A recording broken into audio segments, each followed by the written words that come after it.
I'm Christine. Welcome to the Recovering Perfectionist podcast, where I empower you to develop sustainable habits, challenge society, and take messy action. It's time to align with the universe for the full human experience and redefine what it really means to be successful. It's too good, the secret is out, and wow.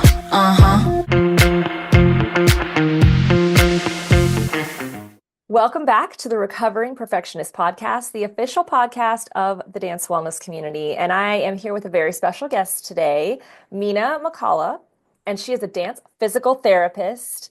Welcome, Meena.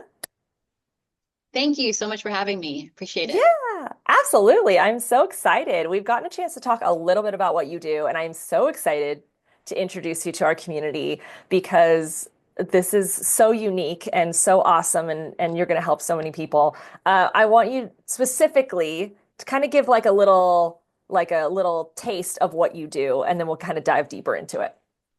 Okay, so I've been a doctor of physical therapy for 15 years. I'm also an amateur competitive Latin ballroom dancer.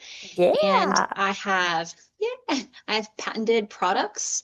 I am just an inventor at heart, and I like to come up with new, innovative ways. In a lot of ways, I've married physical therapy and dance because I'm just continuously learning, and I've had to solve problems for my patients, but also problems in my own body with joint pain everywhere because I've had multiple flares of different autoimmune diseases. So my whole thing that I'm about is aging athletically and not giving up the passions that you desire to continue to do. Aging athletically. I love that. Oh, that just gave me goosebumps. That is fantastic. Yes, a lot of from what I've seen, especially from whether it be like members of my family or even our wellness practitioners, they tend to gravitate towards niches or parts of wellness that they need help with. So it stems from a lot of I need this, so I'm going to do the research to heal myself, and then that blossoms into this whole thing of like, oh, there's so many other people that need this. Right. Yes. I'm sure that's kind of how it started. But you also invent like devices and like products that help with these particular things. There was nothing on the market. Like, why did you feel like you needed to go to the lengths of inventing something?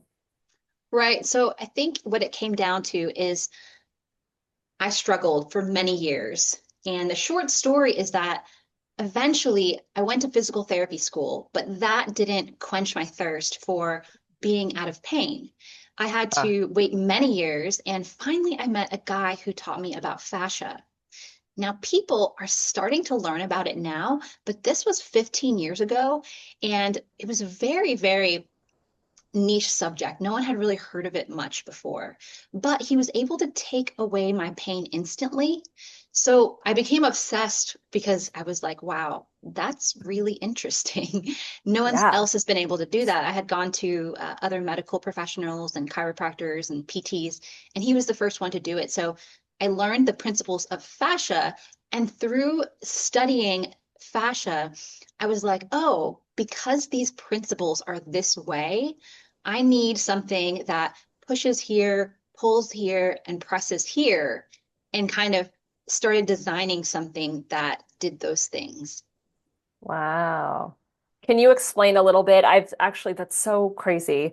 Recently, I've started getting I've seen a lot of these things about fascia in your face, Hmm. about like, people trying to create like more contoured jawline or, like strengthening the muscles in the face so that there's less wrinkles and sagging. And obviously that's, everything that we know that comes from like helping your body in a healthy way. The media is always going to try to make it vanity, right? Like, let's make it so that we all look, 20 years younger, when in reality it's supposed to be for like joint, hip pain, and all these other things, I'm sure. But can you kind of go into a little bit more detail on fascia? Yeah, but why can't we just do both, right? Look For younger sure. and be yeah, Love it. Yes, the absolutely. fountain of youth. Yeah, so it's interesting that you say that because I focus on a lot of people know me as the foot lady, and I actually Yeah. work the whole body fascia. But what I realized was that it starts at the feet. Hmm. This was a place of people's bodies that was very neglected, especially dancers, which it's so crucial to dancing. And I would find even pros that neglected their feet. And I guess I was shocked when I first learned that. But the more I dove into this subject, the more I realized how this problem is really an epidemic. And so Mm. fascia is basically, think about fascia as having lines and patterns throughout your body Oh, wide. So they transverse muscles, bones, organs. And I think about fascia now as dance at its purest, simple form, right? Because amazing, beautiful dancers can dance in beautiful patterns and forms.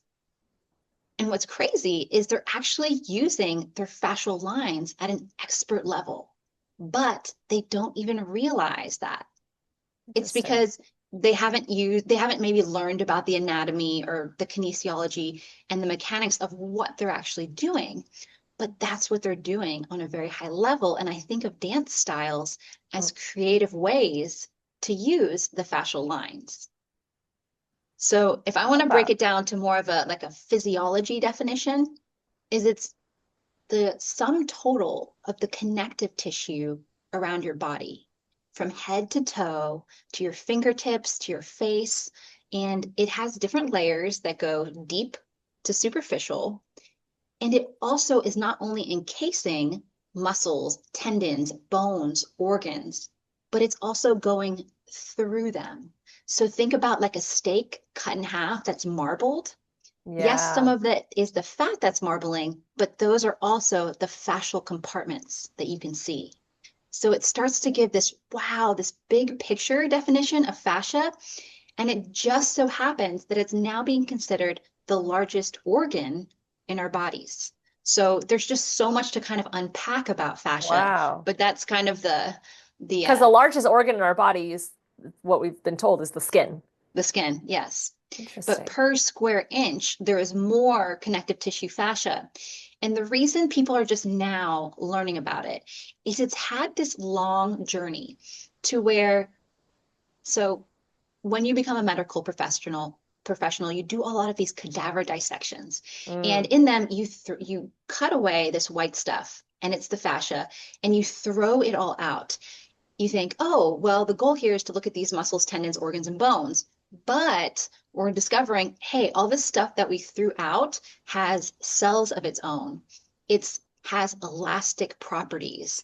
It's what causes you to have elasticity in dance and why children have so much elasticity in their bodies is their Oh. fascia is younger and has better crisscrossed patterns. So it was like we've gone through this stage of saying, hey, this is trash.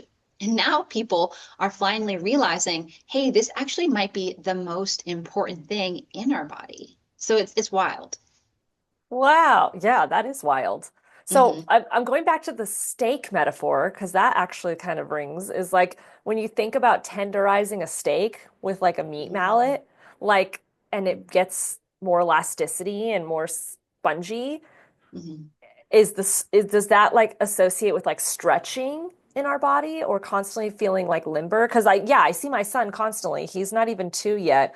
And I mean, yesterday he went down a slide and his leg kind of like got caught and then like he like quickly, I'm like, how are you not like on the floor in pain? Like, because, and I get it. I get that like he's got that elasticity, but also it's wild to see these bodies.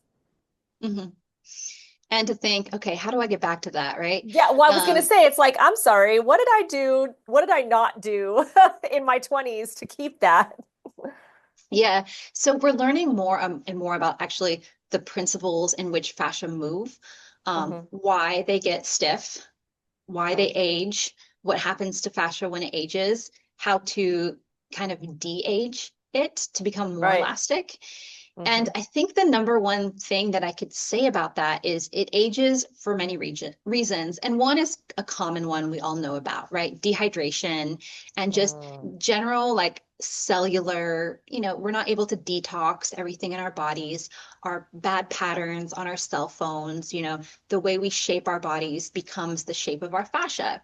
And not only that, all the stress, and I know you know about that, in people's lives just causes over time more stress and tension and stiffness in the fascia.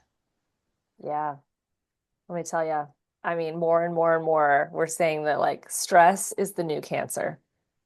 It's and I hate to say it that way, but it also like when I say that, people are like, "Oh my gosh, yes." Like stress will kill you faster, honestly, than a physical thing in your body at this point.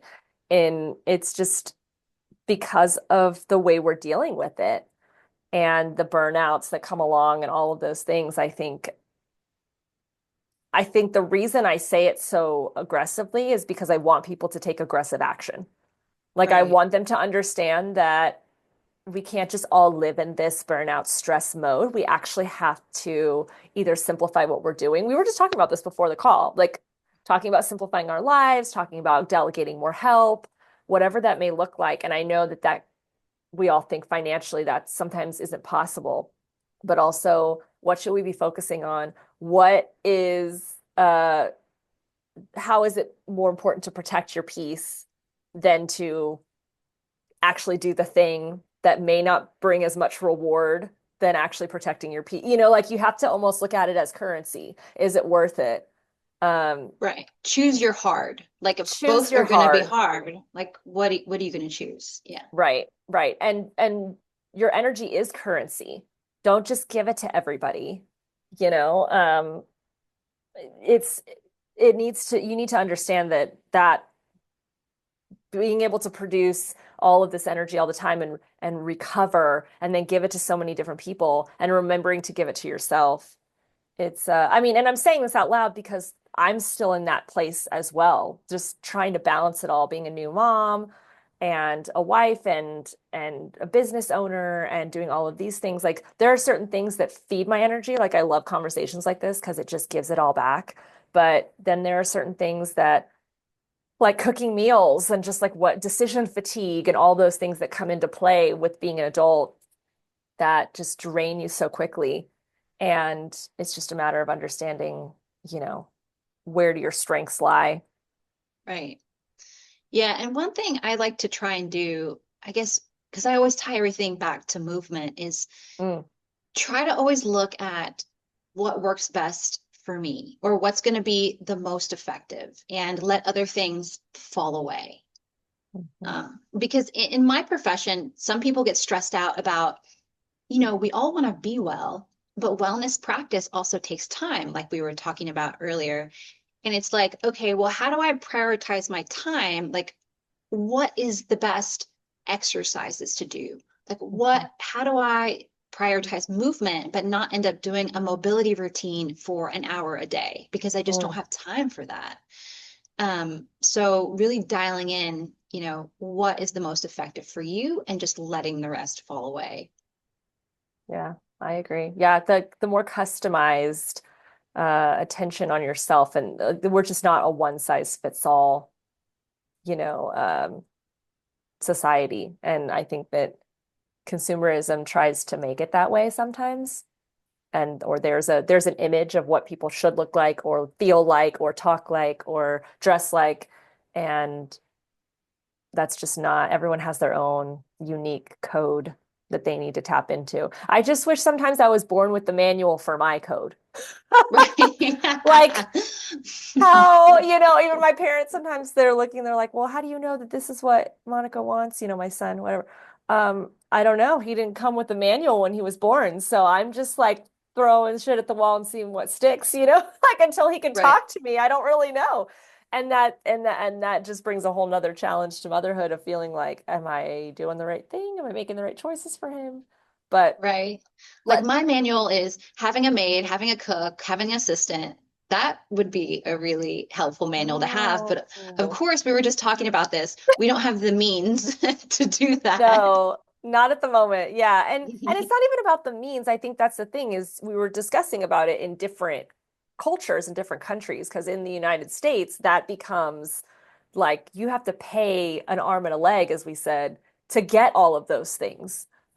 Because it's everything has become monetized and consumer, put into the consumer market. But in other countries, you have family support that live with you in the home. You have, a lot of Caribbean countries. You have a lot of, you were talking about India, where your family's from, that, Mhm. they have a lot of house support and, people who cook and things like that. And that's just normal. And it's not, and they're not, granted, some people will say, well, yeah, they're underpaid. And it's like, well, I mean, my thought is you become part of the family. You are now Mhm. a part of the family. Like maybe they house them as well, in which case they don't have to pay housing expenses or food because they're eating with the family. I don't know, it becomes a whole thing. It's just a matter Yeah. of like you said, I think that is also not a one size fits all. I think that is also customized what works for you and your family. Our family travels a lot. I would love someone to travel with us sometimes. And that would be so Mhm. great. They would get to travel with us. You know what I mean? If I paid their expenses and all of that stuff. So I don't know. It's just a matter of like seeing what works. Yeah, and I think social media has become a double-edged sword. It's almost Mm, like, you know, we feel pressure from it, but at the same time, we don't necessarily have to. But it's this kind of pressure that we feel, oh, this is the way everybody else does things. right. These people are saying this and they're winning on the top of the algorithm. So it's first in our brain and it kind of gets Hmm. programmed into our head, certain ideas. And so to Right. step out of your body and to be like, wait, what do I think? What do I like? What works for me is Right. difficult. I mean, I could say, like with clients that work with me, they're always asking me, oh, okay, I saw all of these reels on social media. Should I be doing these things? And I'll go through them with them and we'll kind of talk about the pros and the cons. But at the end of the day, I'm like, okay, let's decide how your body feels during this. What's the most effective? Stick with that until we change it. And then stop changing it just because you saw something new on social media. And I Right. know that's hard for a lot of us, including me, because we just get distracted. And it's really easy in this Well, day and and age those to get things, distracted. right. And those things that those people are doing, those reels are maybe for specific injuries, recoveries, different types of life chapters. But then it looks maybe easier than than the exercise they were doing. And they're like, oh, well, this looks so much easier. And it sounds like they're getting the same result. It's like, well, they have a different situation though. It's like you said, the pros and cons and like the logistics of why certain exercises work. Let's go back to, do you have any of um, your products or anything like that? I see you're in your space. Maybe you don't have any available. Oh, yeah. Well, this is actually one I've been, let's see, I've been working on. Oh yeah, we talked about And that. Yeah, last time. this is not one that's currently on the market, but I actually use this to release plantar fasciitis and what we call the superficial back line, which is like your hamstrings. I use it with dancers because a lot of times we need to actually be launching off using something called our posterior line, so like the back of our leg, and we can't do that. So I put this, I cup the foot over this in a really unique way, and I have a foot card booklet that I mean, I've spent so much time developing this, but these are like, think about foot reflexology, but with Mm. exercise.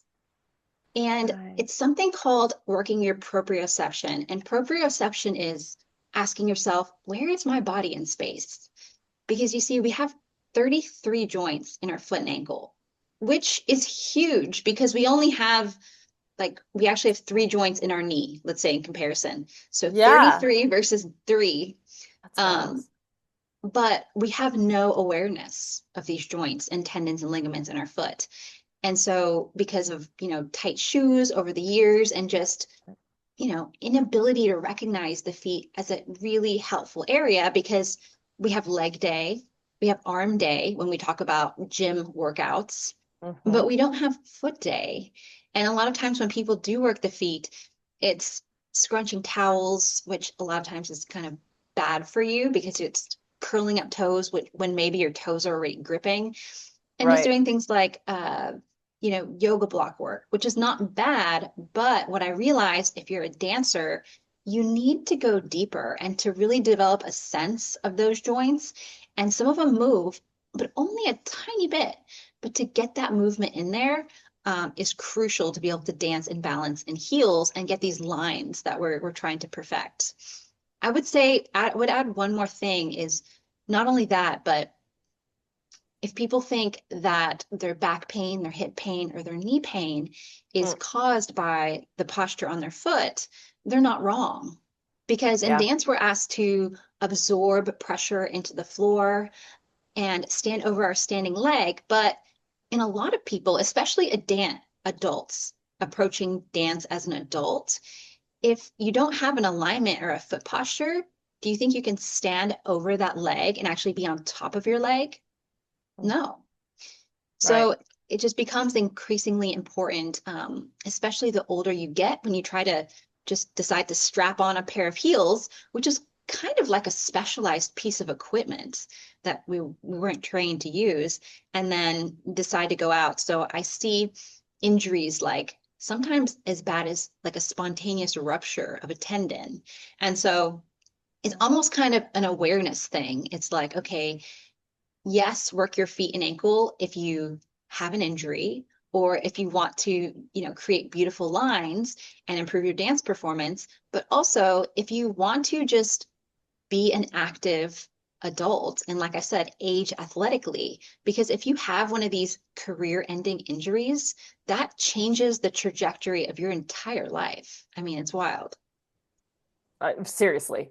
Yeah. Yeah, it really, really does. And we've heard stories time and time again of things like that. But you're right. I never really thought about the whole heel thing. But yeah, I mean, I can't even remember the first time I put on, even like you start in like a 2 inch or like even a 1.5 and then a 2 inch heel when you're young, if you start ballroom really young. But most people don't start ballroom young and then they come into it and they're like, oh, well, you automatically have to start in like a 2.5 or a 3 inch heel. And you just go out there and you just assume you know how to walk on these and do this and be comfortable in it. And it's wild because you're right. Their feet are not prepped for this type of balance and agility and um, pressure in that way with the slant and the ball of the feet. And you have this device that you showed me last time that does something with the toe. Is that, you know what I'm talking about? So, Yeah. actually, I've been My dad had plantar fasciitis like really bad when he was actively competing like almost every weekend. And he couldn't find a lot of solutions for it. He would have loved your devices because he had to find his own things that worked when he was sleeping with the special kind of tape and all these different types of things. And eventually he healed it, but it took a long time.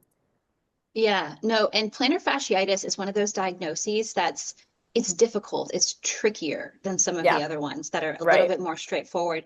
I have an online coaching client who is 82 years old, and he was able to get rid of his plantar fasciitis using this method, and I call it the dance foot posture system. But Yeah, I think what's incredible about him is, at 82, a lot of people just imagine they're going to have to live with it forever. And yeah, some people do, right? Like they can get it better, but there'll be a low grade of the injury kind of lurking.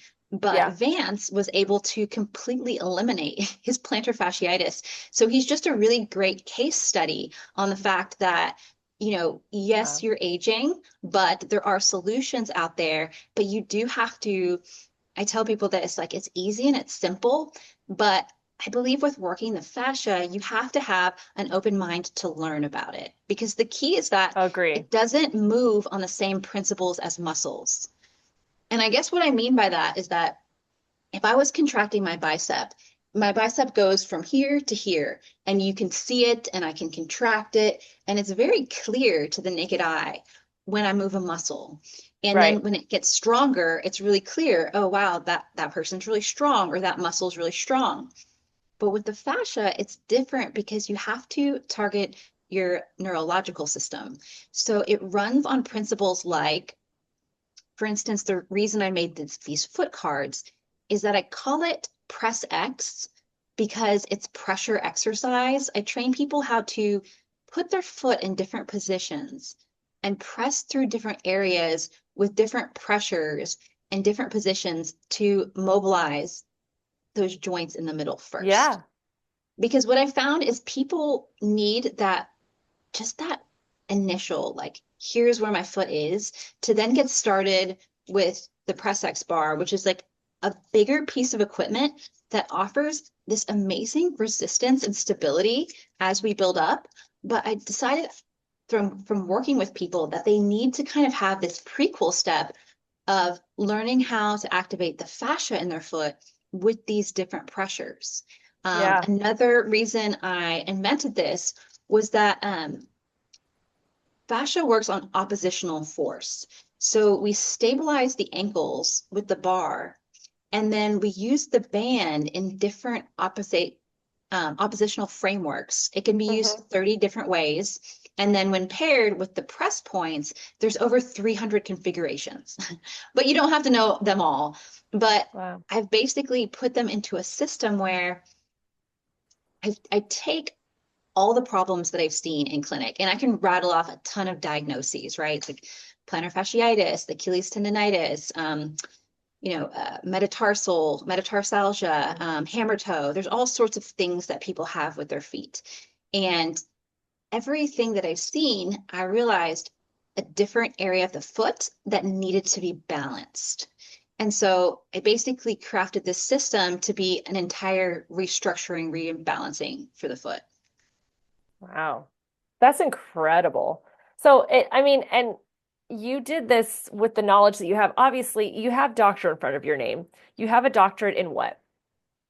It's a clinical physical therapy doctorate. Okay.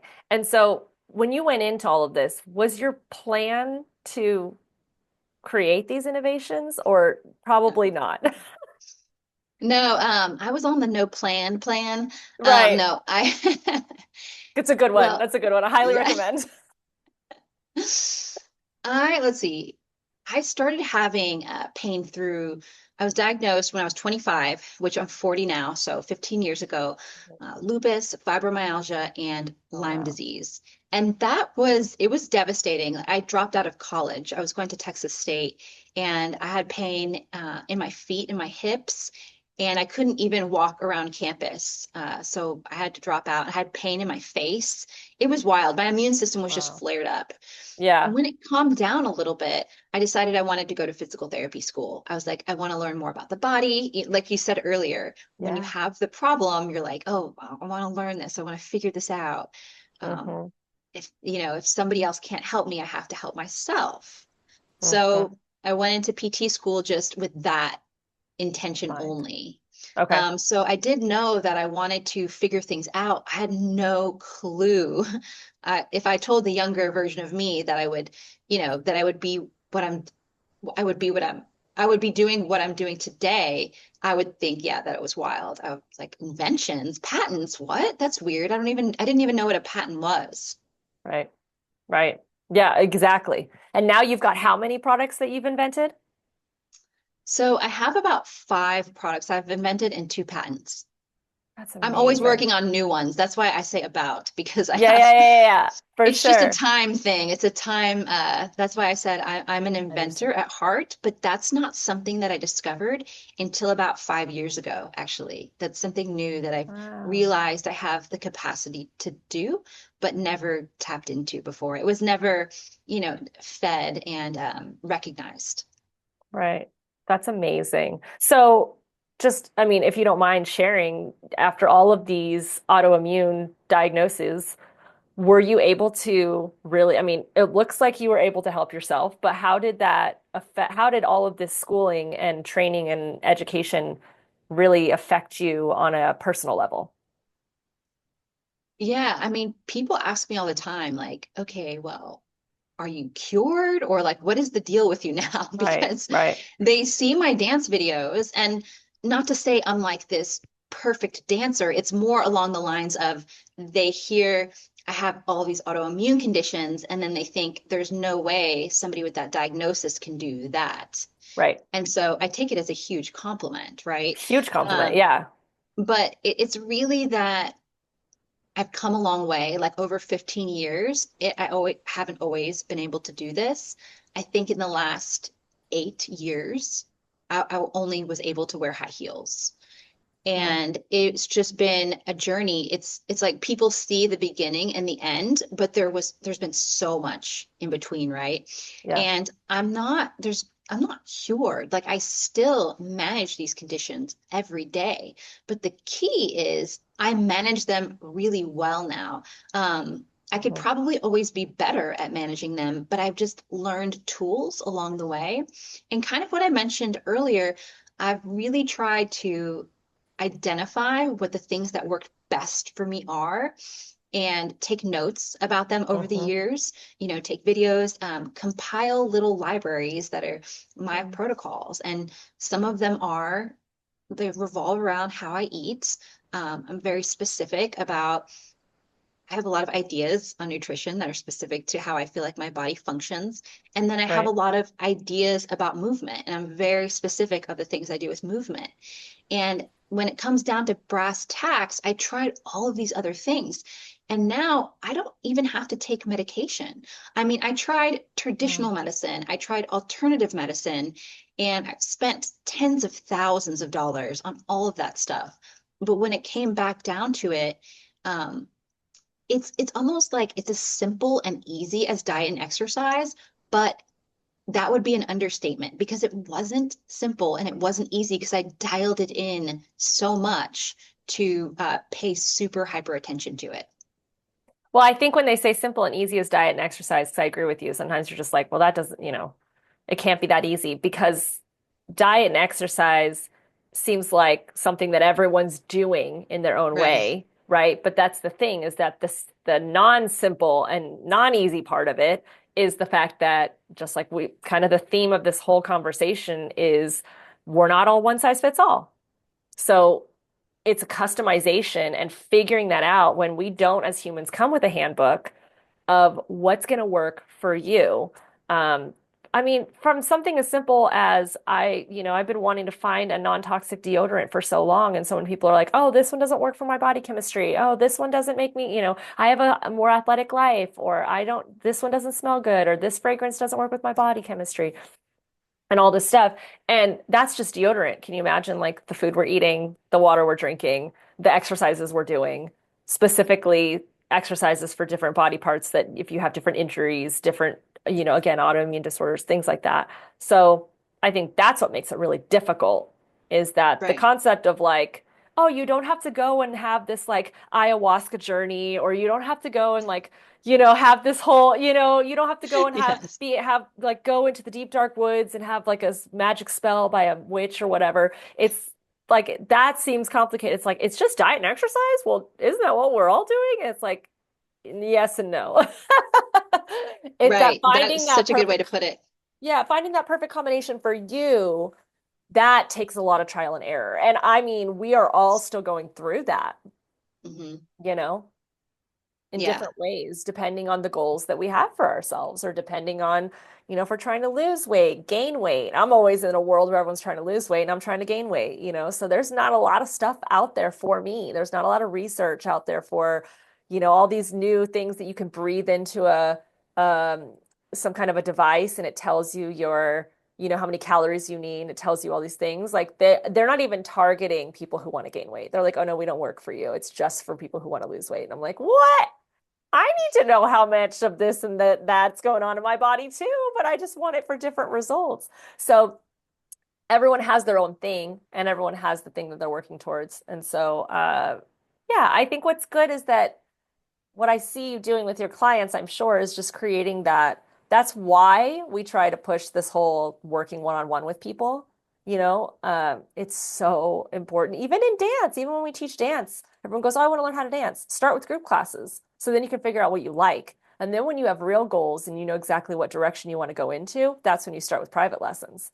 Because then you can actually get that one-on-one attention where you can move at your speed and not the speed of the group and you can actually make and see progress. And I think that works with nutritionists and physical therapists and doctors and everyone, accountants, everyone that you want to focus and really hyper focus on a part of your life that you can improve, you need that one-on-one customizable program.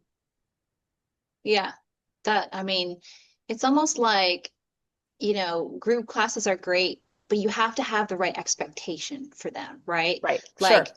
this is what they're for, and Right. setting the proper expectations for, I guess, those circumstances and not Yeah. thinking, oh, I'm going to, learn how to become a competitive dancer, but I'm not going to take any private lessons or, Right, because right, you right. never know what people are thinking. They enter into a world they know nothing about, and they have a lot of preconceived ideas of what it Sure. is or what it will take to achieve what they want to do.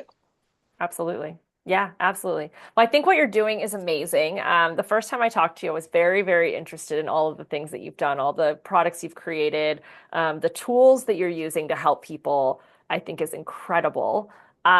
We have so many, we haven't chatted about this off camera, but I definitely want to try to include your products and your product line in some of our like in as one of our vendors because I would love people to have access to getting your products more easily. So we definitely are working on something like that. I think people are, especially with the feet, like you said, we focus on full body a lot of times, which again, it's all in harmony. But I love what you said about the fascia, and a lot of that is just understanding just deeper literally how we can Yeah, get into our bodies and understanding because I immediately when you were talking about it more and more I was thinking well cortisol spikes probably don't help the fascia right. like that's the first thing I'm thinking I've been Stiffening it.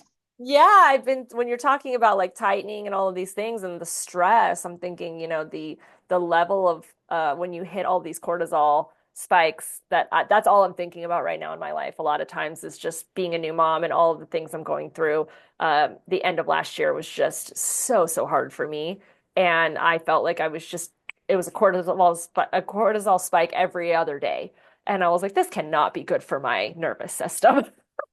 Right. No, I mean it is very stressful for the nervous system. And I Yeah. think that people um they so I guess let me just mention this thing about fascia. There's a lot of different ways to work with it. So some practitioners of fascia work more with also releasing emotions throughout the fascia. Now, I Oh, don't do this, but it just kind of lends itself to understanding how kind of interesting the fascia is. yes. They theorize that it stores stress via like emotions, like stored in parts of your body. And the way I approach it is I like to, feel. I feel like this fascial exercise makes people feel more inside of their bodies. So as we know, when anxiety goes up, cortisol can spike. Yeah. But if we can feel inside of our bodies deeper, we get like a grounding effect. And that grounding effect all of a sudden is also calming for the anxiety.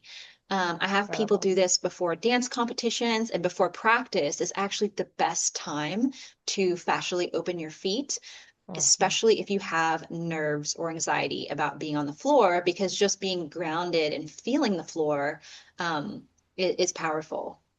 Yeah. I've worked with hypnotherapist before, and we talk a Mm, lot about stuck emotions in your body and where, like, if you have lower back pain or shoulder pain or things like that, like, there can be different, maybe past traumatic experiences or different things that you just like kind of kept inside that didn't process.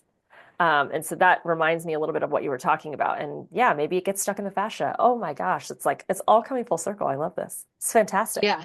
Yeah. And the fascia, it's interesting. Like you can feel it in one spot of your body and think you're working one spot. But if you're storing tension somewhere else, like today, I was working the foot to hip connection with a client and she started feeling it in her jaw.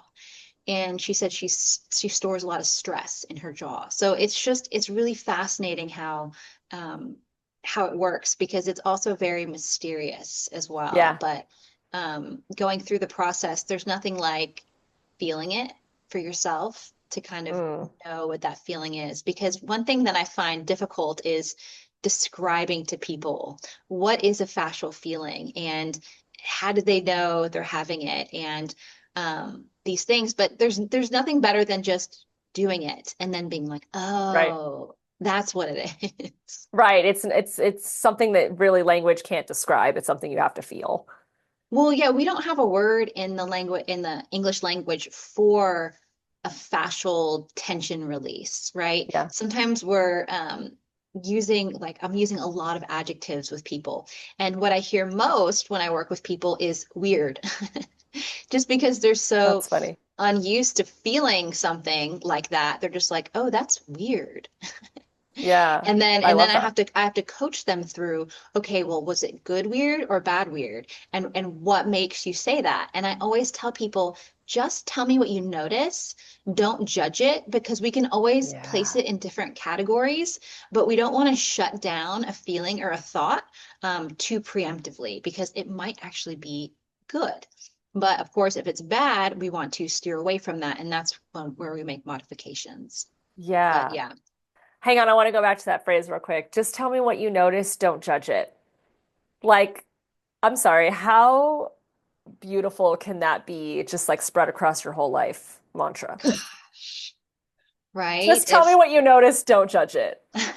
Like, what? It's so true. And we do it to ourselves first and foremost, is like you said, is you're feeling this sometimes, or my stepmom mom is a doctor in acupuncture, and she used to do acupuncture on me a lot. And she would be like, "Oh, does that feel different?" And sometimes you're like, no, but you want to say yes because you feel like it should, and she's working on you. And so you're right. Even you get, or after you get a massage, you should feel this, or you feel like you have expectations based on kind of a from a people pleasing standpoint of that right. person working on you, but also what you feel you want to feel better. That's why you came here in the first place. But also judging it, I think what you said is so beautiful is how does that feel? And then the weirdness, but also like you said, good weird or bad weird. Now all of a sudden you get into how should I say it so that it sounds politically correct? I don't know, we get so stuck in the way we say things, but then I'm thinking about how people look at other people and how they look at other people's circumstances and experiences and how we, what do you see? What do you notice? Like, look, show me the black and white facts of what is happening. Give me the, what do they call that? The, um, there's like some text, like some context of like just what is happening. Like the raw data. Yeah. And Raw. so, yeah, exactly. And so instead of your opinion on what is happening. Like objective kind of Yeah. observation. Yeah, Yeah. I always, yeah, that's, I love that It's you pulled that out so because it's so hard for humans to do that.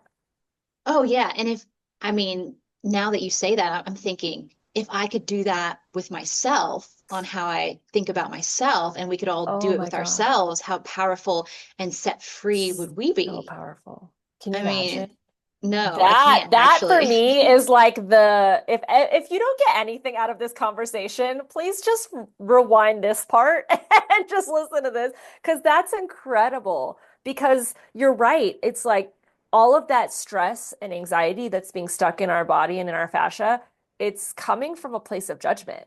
It's coming from a perfectionist, I'm not enough, or even people who aren't don't resonate as a perfectionist, but they feel like they have to people please or they feel like they have to live up to certain expectations that people set on them or someone's or they set on themselves or expectations that their boss has at work or whatever it may be that Yeah. you there that we come into things from such a judgy place Yeah. and yeah. I think one thing that that helped me, you asked earlier about my journey with autoimmune conditions, and I try to Yeah. bring this into my work with clients, is I tell myself, or I told myself at the time when I was healing more, and I tell this to my clients, um, forgive yourself. Mm, Like if you didn't do something that you needed to do, give yourself grace, right. right? And then the other thing that I tell them when I ask them to notice and not judge is I additionally give them context of good, bad, or like you said, indifferent. Because like Mhm. you said, with the when you had acupuncture done, sometimes if somebody is not, has that fascial line developed, and I'm trying to do this thing to get them to notice this thing, I don't want the last thing I want them to do is to say yes when they don't know what they're When it's is they're not really supposed to be feeling. working. Yeah, because Right. that's false data. Right. Right, exactly. Totally Because agree. like it serves two purposes. It serves them feeling like they're in a safe space, like doing Right. this work, but it also serves me being able to help them better. Because if I'm getting false data, I'm going to be like, oh, maybe we should go and explore this over here when that wasn't the right pathway to go down in the first Totally. place. Yeah, totally agree. Oh, that's a great point. Yeah. And again, that can be definitely copied and pasted into other areas of our lives as well. Amazing. I love talking to you. I could talk to you for hours about this stuff. Likewise. There's so many layers to what we're doing here and what you're doing specifically that I think this is why it's kind of like this is the whole point, you know? That's kind of what keeps ringing in my brain. And I just absolutely love what you're bringing to the table here. So I want to thank everyone for listening. Thank you, Meena, for being here and for creating all of this amazing magic. And we are going to be doing so much more together. We're going to be helping so many more. If this resonated with you, if you felt like you have more questions, if join the conversation. That's what these lives are supposed to be, is to start the conversation on these things. We hit a lot of points today, and I think that a lot of people can relate to what we were talking about. I know I can for sure. And we talk about this all the time.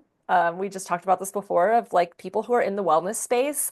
We know that we kind of have a lot of the tools to help us, which is great, but we are also, we fall victims to, not being able to apply them or getting stuck in the stress of life and life be life in and all of that just as much as the next person does. So we relate, Right. I think sometimes almost on a deeper level, because then we get frustrated with ourselves like, well, we should know better. We're the wellness professionals. We know we have the tools, but it's not always that easy. As you said, like the diet and exercise is not always that simple. And so we're honored to be able to guide these conversations, but we also know how to feel the human emotions of what's happening here. And we're excited to be able to share that with you all and help you wherever you're starting from and wherever you want to go. We're going to meet you where you are. I love that. I love that. And I'm just so honored to be here with you and to have met you and connected in this way. And like you said, this is the reason why. And I feel super energized and excited about this conversation. Thank you. Yay. Oh, you are so welcome. My pleasure. All right, guys, we have so much more coming up, and I'm excited for you guys to have been this conversation. Thank you so much for joining us, and we will see you next time. Bye.